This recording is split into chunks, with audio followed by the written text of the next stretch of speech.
안녕하세요. 미소부동산입니다. 오늘은 오피스텔 투자 시 피해야 하는 오피스텔에 대해 설명드리겠습니다. 첫 번째, 하이엔드 오피스텔입니다.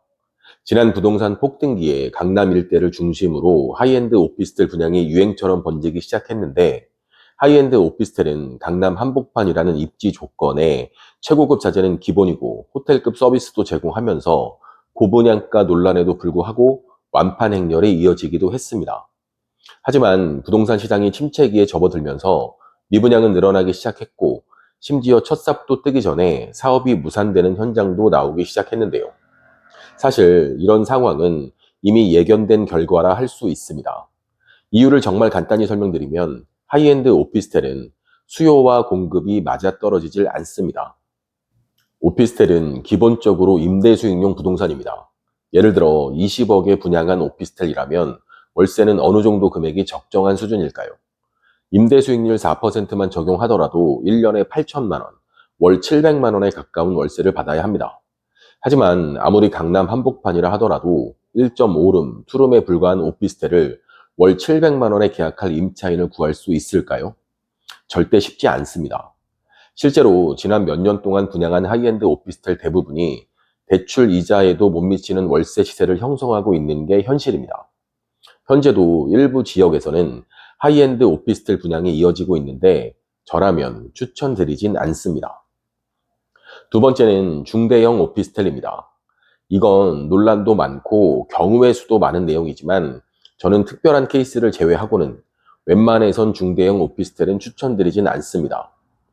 중대형 오피스텔은 쉽게 설명드리면 전용 면적 20평 이상, 방도 두세 개로 구성되어서 아파텔이라 불리는 오피스텔이라 생각하시면 됩니다.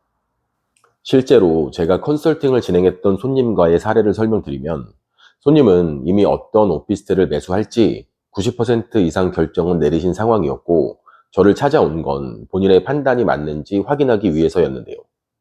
해당 오피스텔의 내용을 간단히 설명드리면, 미분양 후 현재 선착순 분양 중인 오피스텔이었고, 지역은 서울이 아닌 수도권에 위치하고 있었습니다. 역세권이라는 위치에 추후 다른 노선도 개통될 예정이고, 주변엔 다수의 개발 사업이 예정되어 있어서 추후 부동산 가격 상승도 기대할 수 있는 지역이었고요. 하지만 저는 강력하게 반대 의견을 말씀드렸는데, 그 이유는 전용 면적 24평의 중대형 오피스텔이라는 점과 10억이 넘는 분양 금액 때문이었습니다.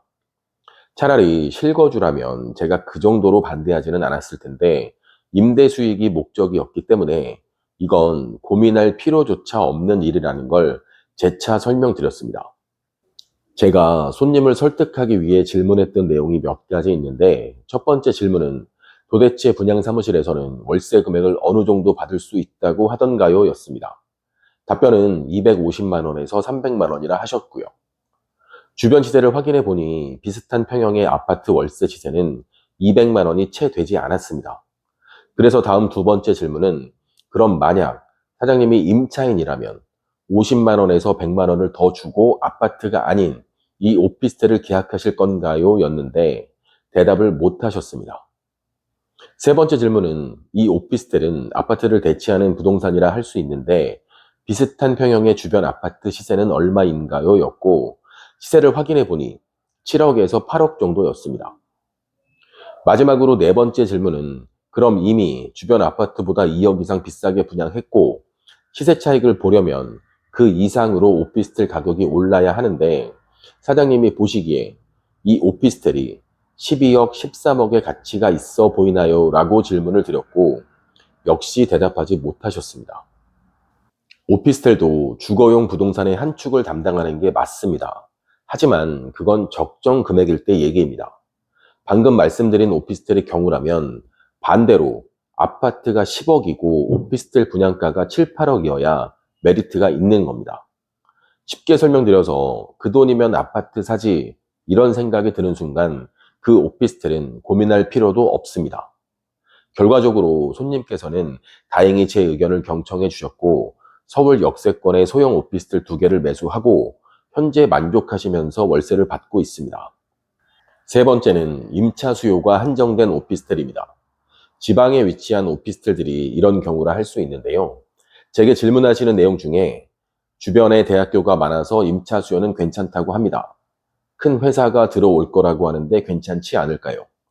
병원, 회사들이 몰려 있어서 괜찮아 보입니다. 이런 내용들이 가장 많은데요. 물론 당장에는 괜찮을 수 있습니다.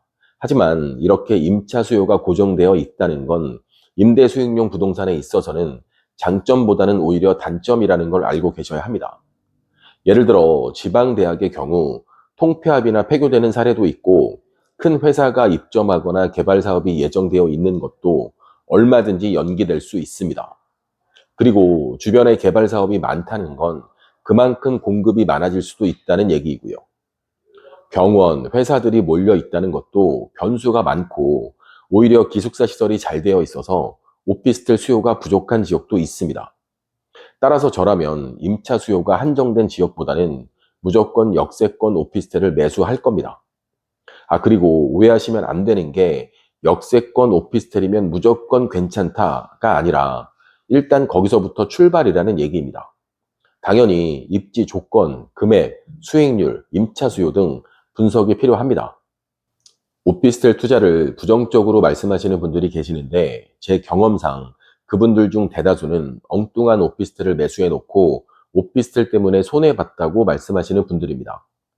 오피스텔 뿐만 아니라 모든 부동산이 마찬가지입니다. 투자에 성공한 사람들은 장점을 얘기하고 투자에 실패한 사람들은 단점을 얘기하게 되는 거죠. 오피스텔은 주택수에 포함되지 않을 수 있고 소액으로도 투자 가능한 장점이 많은 부동산입니다. 오피스텔 투자 어렵게 생각하실 필요 없습니다. 어떻게 투자해야 할지 모르겠다면 전문가와 함께 하시는 걸 추천드립니다. 궁금하신 점 댓글 남겨주시면 답변 드리겠습니다. 지금까지 미소부동산이었습니다. 감사합니다.